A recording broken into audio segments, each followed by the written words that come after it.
If you can imagine all these big corporations, I mean, from the largest of the large name brands that you know and maybe use, all of them are grappling with how do we face society in the world? And it's really hard to do that when you don't have a Black voice at the table to represent. So from a business perspective, my phone wouldn't stop ringing. My name is Linda Lorelle, and I'm asking you to have the courage to listen with an open mind to all of our voices, because our voices matter.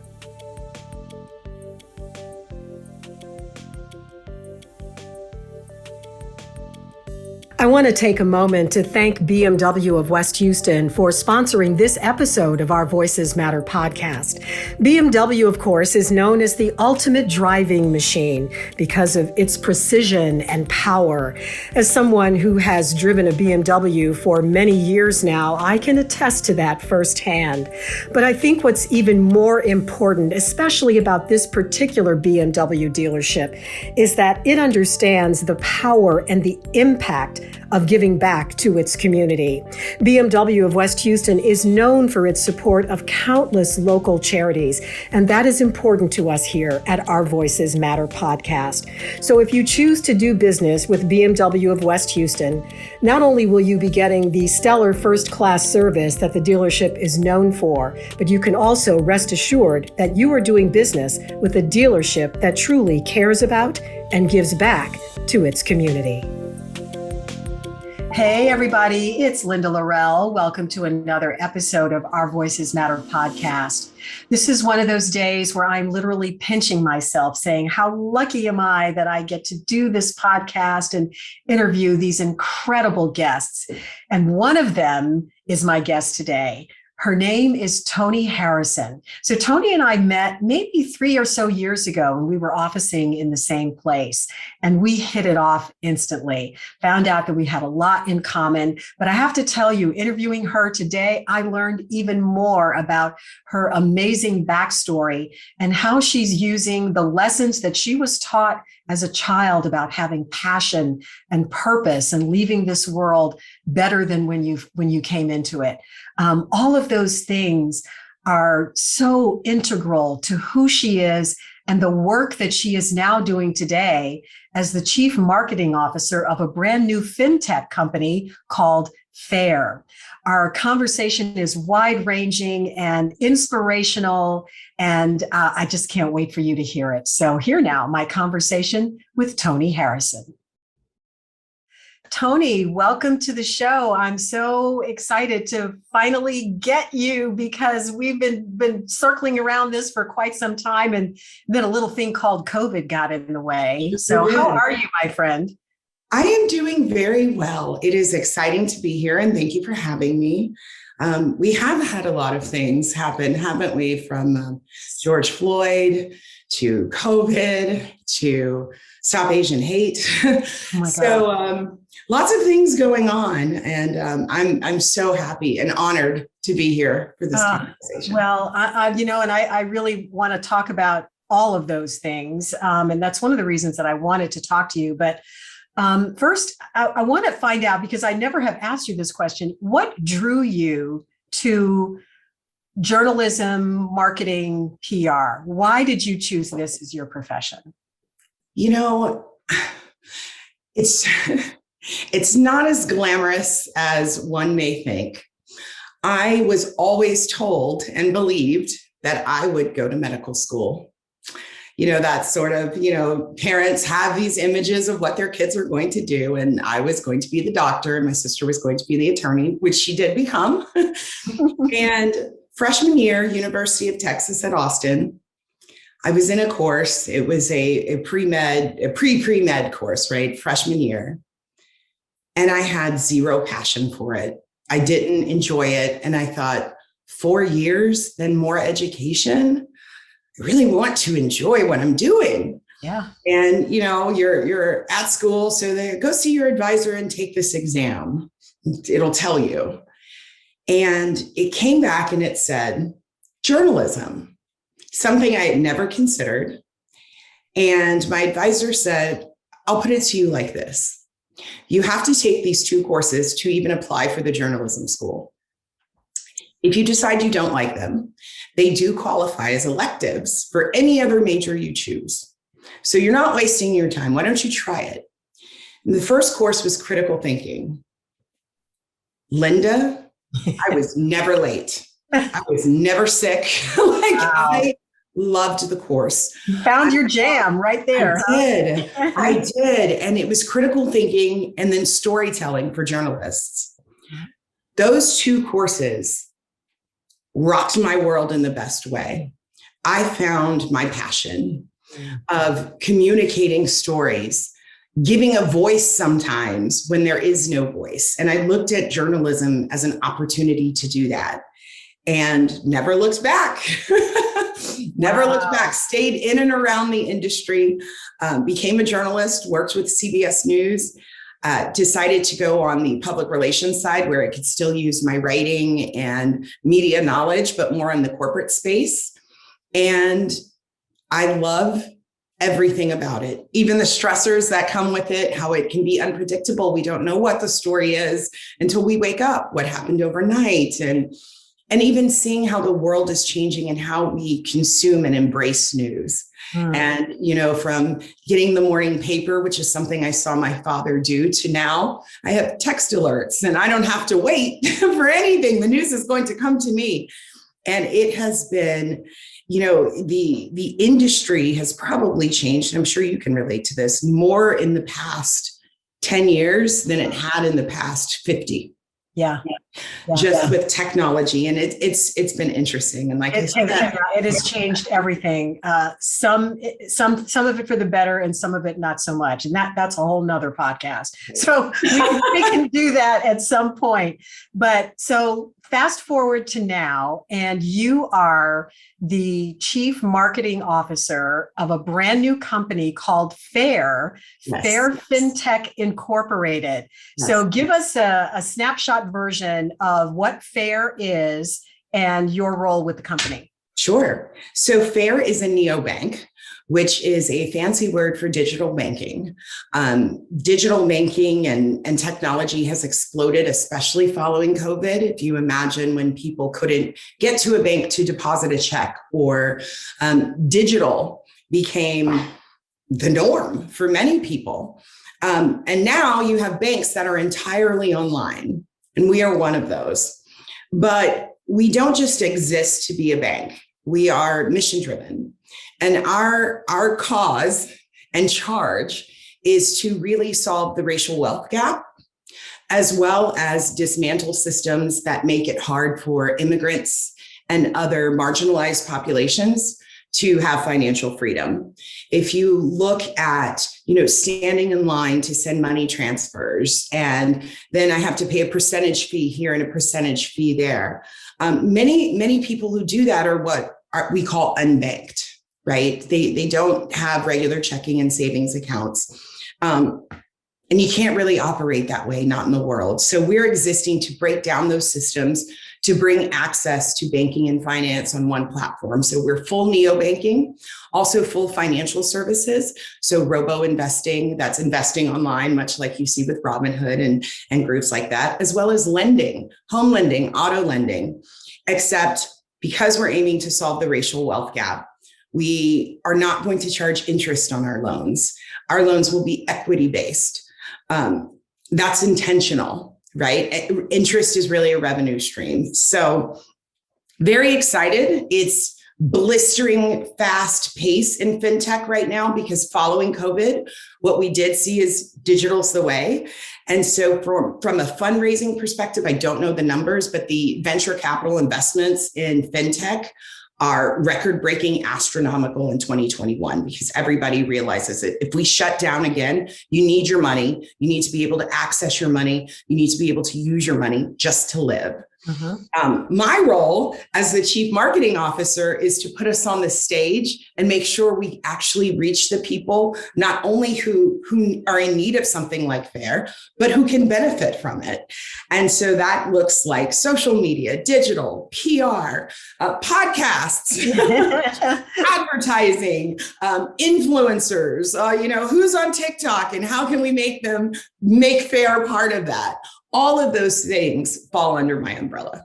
And I can tell that you're so excited and passionate about the mission and what you're going to get to do. It's really, your skill set is perfect for this role because you have the background and all of those things that you just talked about. And I know that the founder of the company is himself an immigrant. So tell me a little bit about that and how that his own story plays into the mission of what FAIR is all about. Absolutely. Well, it's really interesting because neither one of us have a background in banking or finance. I was just going to say, because, most journalists, we're in journalism because we hate math, right? It's just that we've never been about the numbers. So kudos to you, my friend, for taking on the banking world. Yeah. His mission, again, he's not a banker or a finance person. His background is in IT. And what he said to me was, I'm aiming to solve a problem I experienced myself. I came to the US from Mumbai, India. I had very little money and I had family who helped me get here for opportunity. I had to pay them back. I worked in a gas station. We had a family friend who was already here who owned gas stations. And he allowed me to work in his gas station. And luckily for Khalid, our CEO, he was very good at fixing cell phones. And so we started fixing them from his car at the gas station. That evolved into his first IT company. It is now 18 years old. It's called AMSYS. And when he came to the US, he said, it was so hard. You go to a bank, you want a bank account. I'm here. Going to work.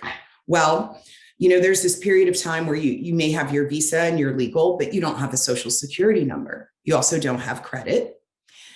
You're highly unlikely, unless maybe Spanish, sometimes Vietnamese, Chinese. It's very hard to find banking documents in your language so you can understand it. And banking systems in the US are very different than other places. For example, there are countries that only have equity-based lending and not interest-based lending. And so he said it was complicated, it was tricky, and it almost ruined my opportunity because here I was doing something, yes, it's from my car, but if I could get a bank account, then maybe I can get a lease. And then maybe I can, but all of those things are stopped. And he said, if I'm ever rich enough, I'm going to start a bank to solve this. And his companies, they grew to revenue of $350 million in 18 years. Wow. And he said to me, I was his agency. So I previously had an agency prior to this that specialized in multicultural communication and connecting with different multicultural groups. And I was helping him in the brand development phase. One of his IT clients said, you should talk to Toni. She knows. We clicked, we hit it off. And he calls me one day and he says, I'm really tired of sharing your time with lots of clients, and we have a mission here. And I would love for you to come over as my CMO and to be my partner in this mission and getting this out. And when I looked at the stats and I saw that, and I look at the wealth gap, and as a Black woman, of course, you take things very, very personally. And I look at, Black women being the most educated in terms of advanced degrees, but also being one of the groups that have the highest amount of debt because of the amount of debt we take on to get that education. And when I look at stats that say the average Black family has 13 times fewer the wealth than the average white family. And then you look at the root causes of that, and you learn that it's about generational wealth and the ability to pass things on and the ability to get education and not take on debt because someone left something to you. And then you see the numbers in the Black and Hispanic communities, and the intergenerational transmission of wealth doesn't happen at the same rate at all. Mm-hmm. And that's when I said, I don't have to be a banker or finance. I'm not making the banking technology. But what I do know is human connection. And what I do know is a lot of us stand to benefit and gain and prosper in a way that's beneficial to society and to us and to the generations behind us. So yeah, I'm going to join you on that mission, and let's do it. And here we are, looking to launch September 15th and bring these services and access to everyone. You know human connection, and you also know story. You know the power of story and how to tell a story. I want to know a little bit more about your backstory. Sure. And why this mission speaks to you in such a profound way. Wow. I love to say I come from a family of serial overachievers. And one lesson that was taught was leave everything better than you found it. If you can, make an impact just by doing that. Make something better if you can. Walk with purpose. I can hear my father, he's passed away now, but I can hear him saying that. You must walk with purpose. So even when I decided, hey, I don't want to go to medical school, it was, well, what are you going to do and what are you going to achieve through that? And I hold those lessons so close and so dear. My grandmother, what that meant for her, she was a civil rights activist. She was the first Black woman to ever step in front of the Texas legislature. Why? To have Heman Sweat admitted to the University of Texas Law School. She had many missions and causes. She's one of the founders who helped bring Texas Southern University, which was then called Texas University for Negroes, to Houston to start it so that we could have a place to educate. Then you fast forward to my father, who was a gifted and talented athlete. And he could play basketball like no other. And he went to North Carolina Central and played basketball and became the first Black All-American basketball player. And at the time they said, well, you can't play in the NBA. That's for white players. There's a team for you. It's just starting. It's called the Harlem Globetrotters. It will be the one team we allow Black players to play on. Can you imagine that? Oh, Blacks can't play basketball. And they said, you can be on that team. And so he was drafted to the Harlem Globetrotters as the first Black All-American, as an original. And both of them so different, but yet still so mission driven. So within being a Globetrotter, he wasn't just a player on the court. The US government actually sent him to Russia to meet with Nikita Khrushchev during the Cold War. Yes, it was a peace offering. What? It was a peace offering because America, now that I know enough to know, it was also on the other side, America was receiving so much criticism for our prejudiced ways and the racism that was happening. And so part of that was, hey, let's send a few gifted and talented athletes, all from the Harlem Globetrotters who are Black, to Russia to show what America's about and to bring the spirit and happiness of America. So my father, Wilt Chamberlain, Meadowlark Lemon, names you probably heard, went to Russia to meet with Gorbachev and Khrushchev. And they did. And I have pictures. There's even a documentary about it. I'll happily send you a link that ESPN did. Do. And tell our audience your father's first name. So we'll know. And I haven't done that. I keep calling him Dad. Keep calling him Dad. His name is Charles Tex Harrison. And he went by Tex. And everybody knew him as Tex. And Tex became the name when he went to North Carolina for school because he was 6'5", light skin, blue eyes, and from Texas. And that was just this guy is like a character of some sort.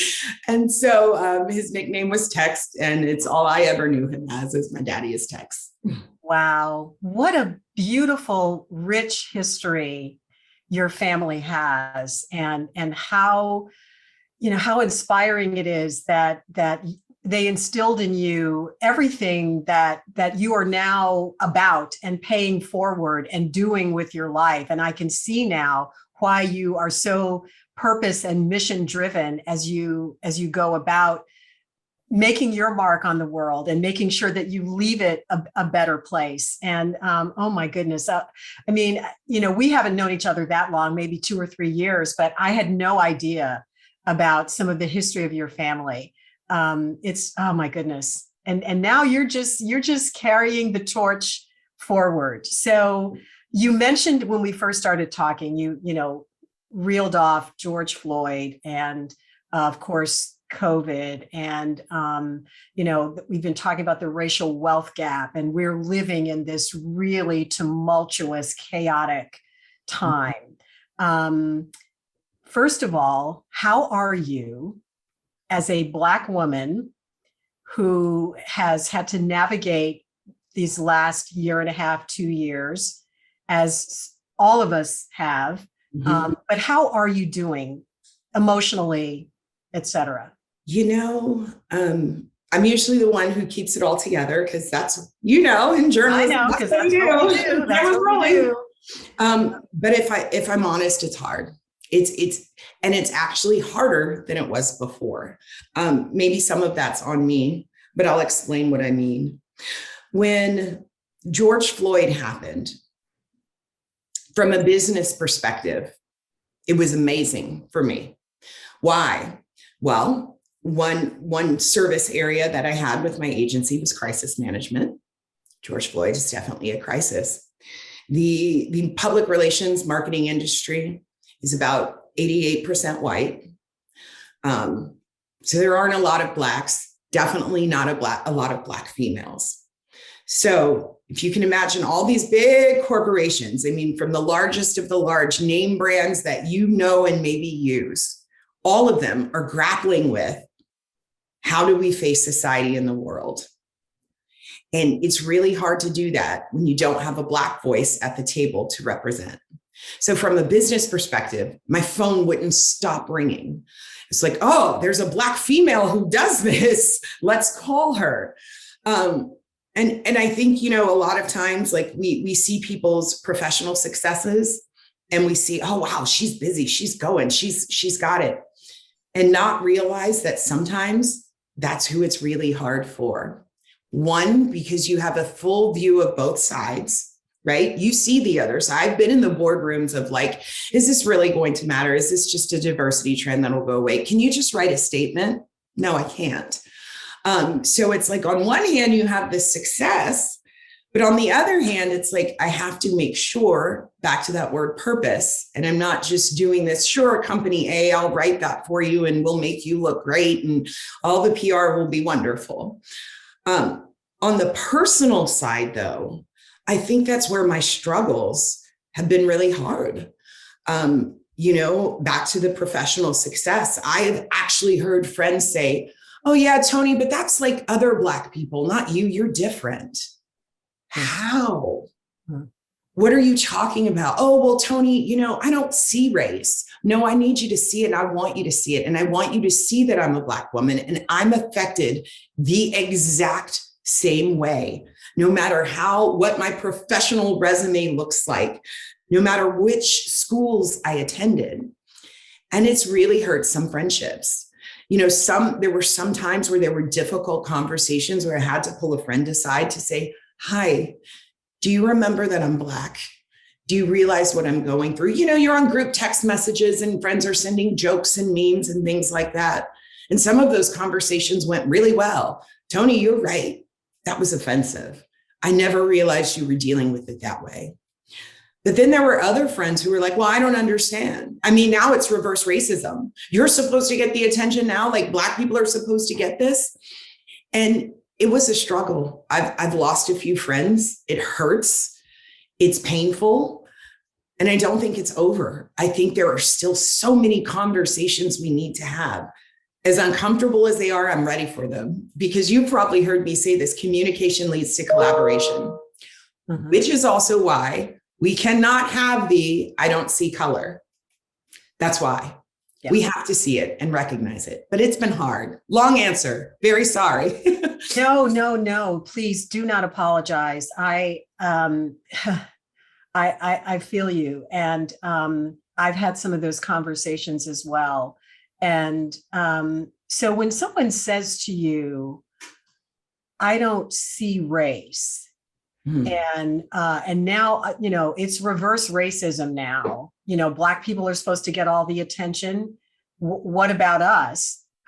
What's your answer? How do you respond to that in the moment? It is a really hard question to answer. And I typically say it like this: save the whales doesn't mean hurt the other fish. It doesn't mean they don't matter. It means whales are in danger right now. Let's be cautious and take extra care. And that's what a lot of this is. No one is saying, oh, because I'm Black, I deserve this or that. It's no, we're going through something right now. Our people are being killed. There are stats. And if the stats aren't enough for you, watch the video. All 8 minutes of just one. Watch the video and believe your eyes. Believe what you're seeing, not what the spin is. Right, exactly. And so no, that's not what it is. What we're trying to do is get on that even playing field we've heard so much about our lives. Oh, you've got to get on the same page. You've got to be on even playing field. We're trying. That's what this is about. And that's why you have to notice, because we can't get on the even field if you don't notice that my field is 10 feet below. I love the way you explained that. Such a great visual analogy to really drive the point home. So how are you utilizing your personal experience and your perspective in this new role with FAIR? Few ways. One, it's about access, right? So looking at avenues that aren't traditional marketing, like, yes, we have to advertise and things like that, but how can we join audiences? How do we meet them where they are? If financial literacy was that easy, we'd probably have better stats on our financial literacy in America. It doesn't happen by talking to someone. It happens by joining with them. So in everything that we do, for example, Second Hire was about community relationships and development, because we have to know you to meet you where you are and to help you solve an issue. Lucky for us in fintech, there's this thing called artificial intelligence that also helps us with that as well, where you can actually see how communities are behaving or utilizing services and then meet them where they are. For example, you can have apps built within, for example, within our application that can tell us, hey, this person is overspending every month. Yes, you have this safe overdraft protection up to $200 and things like that, but that should be an emergency thing. And being able to work with people that way and investing in marketing from that perspective, it matters. Money's personal. Being poor is personal, right? Coming out of that is largely personal. That's one way. The second way, me, just as a professional, I have used my free time to write more, to publish articles, to just as me, Toni, not as a CMO, but as someone who cares and who knows things. For example, I wrote an article about 6 phrases you may be using that have racial undertones and you never knew. Peanut gallery, grandfather clause, spirit animal, all of long time no see, no can do. All of these sayings we've heard, we've used them innocently. They have really negative racial undertones, even tipping point. I've reached my tipping point. And break down just one of those for us. Sure. So tipping point, great example. That was a word that was used after segregation to describe when Black people were moving into a white neighborhood. When you reached a tipping point, it meant there are too many Blacks, the whites should move out. And it was coined that way. Same thing with grandfather clause. Grandfather clause had everything to do with whites who had grandfathers who could actually get them in. It was a privilege. It was a benefit. So we can be grandfathered in. You cannot. Those terms evolved, and many of us, including me, use them innocently. Even dreadlocks. When we describe someone's hair as dreadlocks, the word dread in front of it came from racial undertones. Locks is what they were called. Dread is what they became when they were in the US. More people started having them. You would dread to see that. I dread to see that. And sometimes the barriers are there and the walls are up simply by things we don't know. Hey, I didn't know that hurt your feelings. Let's talk about it, which is why I'm happy to have those uncomfortable conversations sometimes, because they do move us forward. But many times we don't know this, and maybe I've offended someone or hurt them or put something out there that's causing more harm. And I can stop it just by changing a few words. That's pretty easy. Mm-hmm. And so I've started doing lots of writing and just publishing, not again, hey, everyone's doing this wrong or we're all bad. It's nothing like that. It's like, hey, let's meet each other where we are. I love that. That's it. Let's give each other a little bit of grace and let's just talk it through, right? Grace. I love that word. It's my favorite word. We just need so much more grace in this world. We really, really do. One of the questions that I always ask my guests is, when was there a time in your life when you felt like the other, for whatever reason, whatever that might be? And you've already given us a little hints of things here and there, but I'm wondering if there's a particular instance, circumstance that stands out in your mind where you were othered and it had a profound impact on you. What was that situation? What did you learn from it? And how are you using the lessons learned to show up in the world today? Sure. I can think of a few times, but one that was definitely life-changing. I was midway in my career, so not young, not an executive, but on my way. And I was in a meeting, the major Fortune 500 organization with their CEO and marketing team and, a few people, and we're talking about strategies. And it's a business to business company. And they said, we want majority of the pie. We service small to medium-sized businesses. We want majority of them as our customers. And I said, okay, great.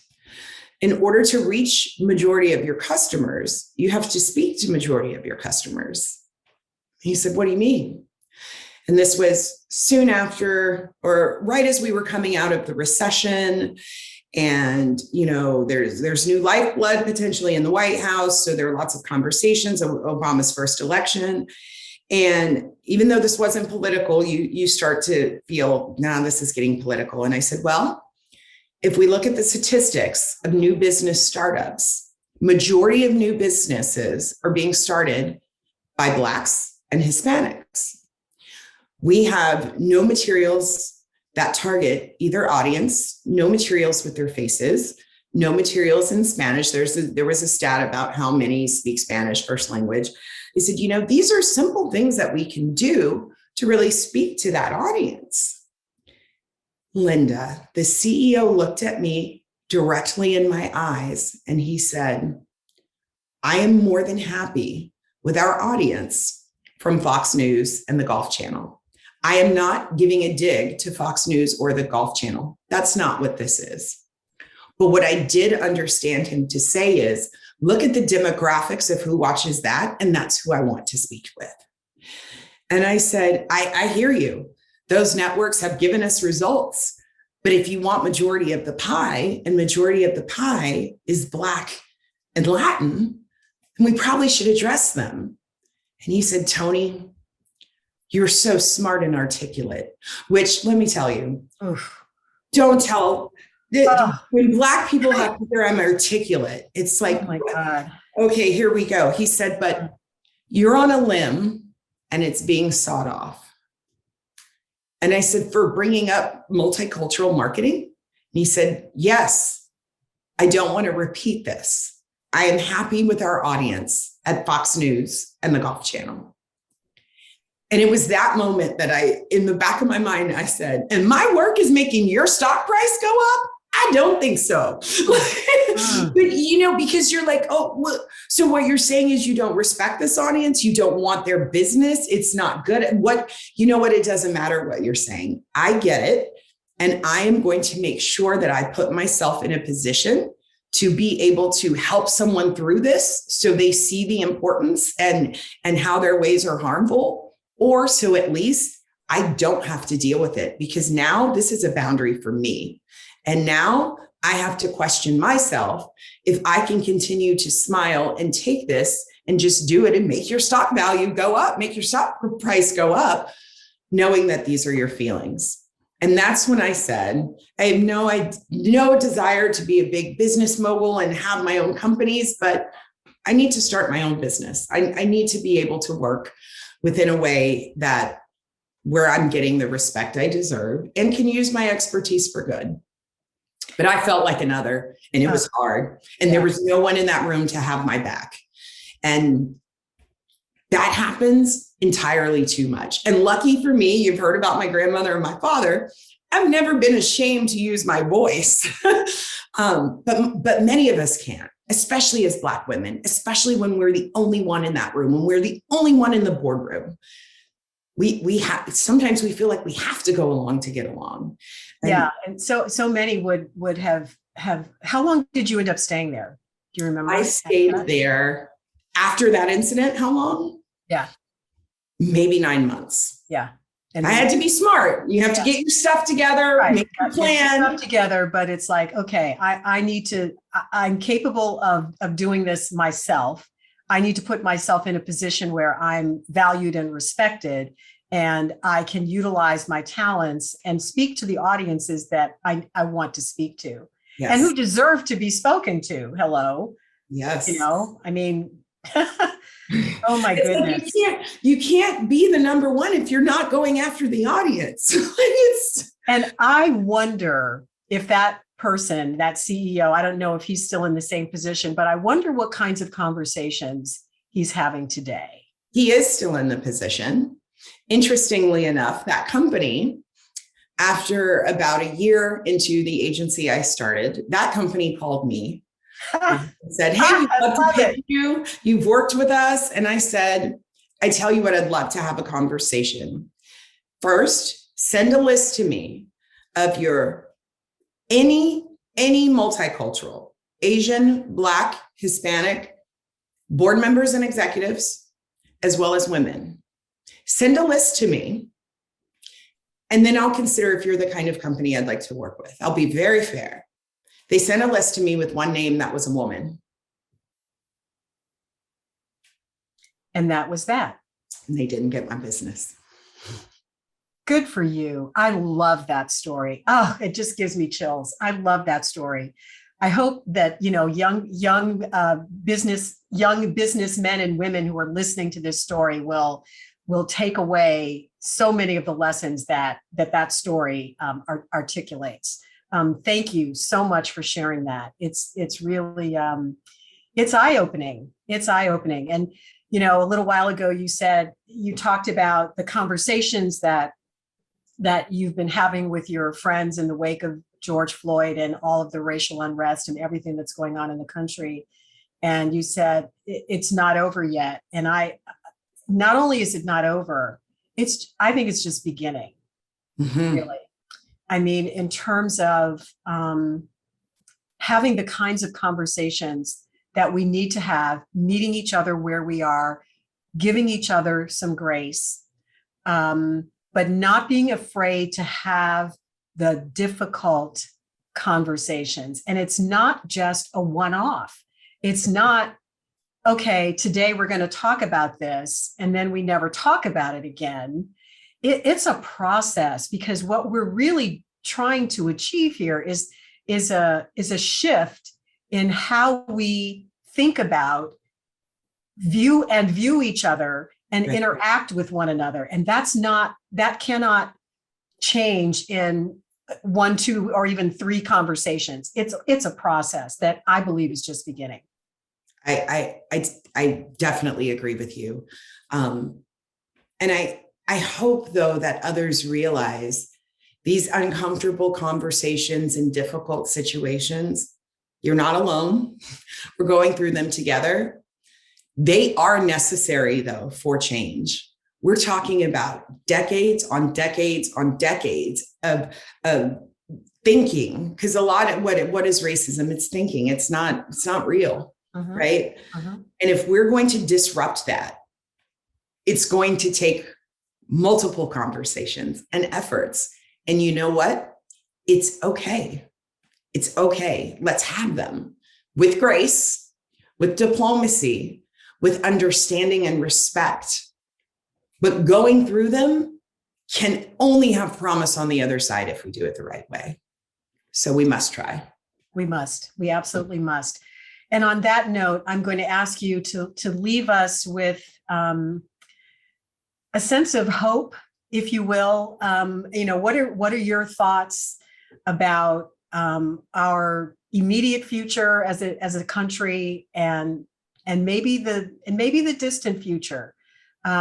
Clearly, we have a lot of challenges in front of us, and race is just one of them. We have many. What are your thoughts? I always like to ask people to leave us with a sense of hope, because we're in this together. It's for the first time. I don't know where we're going or what's next, right? Like usually you're like, oh, well, the country's moving this direction or that. And it just seems like so many things are swirling, and things that were never political or suddenly political. And, things that we've always done are now questioned. And the one thing I say is, at the end of the day, all of these issues, whether it's race, it's healthcare, we are 99.9% the same. And most of our decisions are bigger than ourselves.